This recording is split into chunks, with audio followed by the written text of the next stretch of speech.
It's not like one day somebody wakes up and says, let's start a war. What happened is that we saw a series of events over several days, several weeks, that led to the war.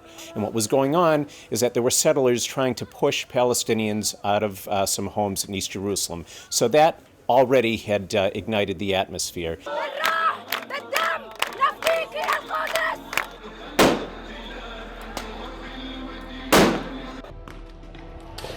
Israel decided to close off one of the entrances, a gathering spot outside Damascus Gate at the Old City. And these two things, the evictions and the closing of this area, led to clashes with police, intense clashes that eventually spread to the Al-Aqsa Mosque.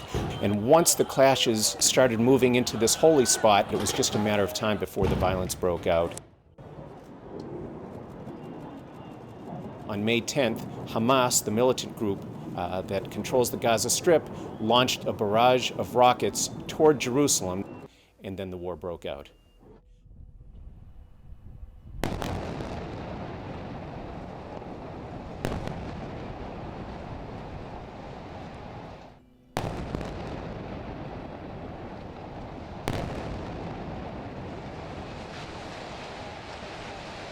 Luckily, we were given a warning, 1 hour to get out of there, but the building was completely destroyed when nobody expected that to happen.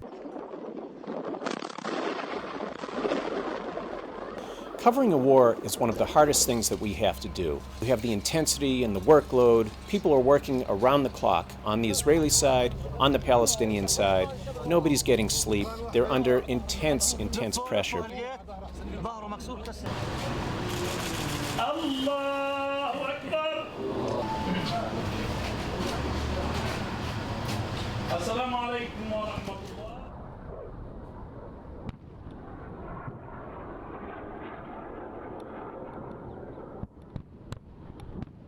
The bigger issue is just the safety and the feeling of randomness. You never know where the next explosion, where the next rocket, or where the next Israeli airstrike is going to happen.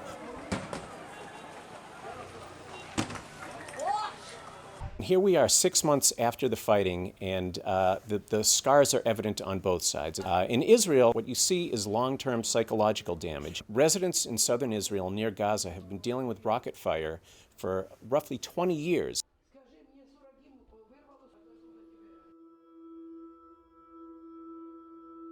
The scars are much more evident on the Gazan side, where thousands of homes and buildings were damaged and destroyed.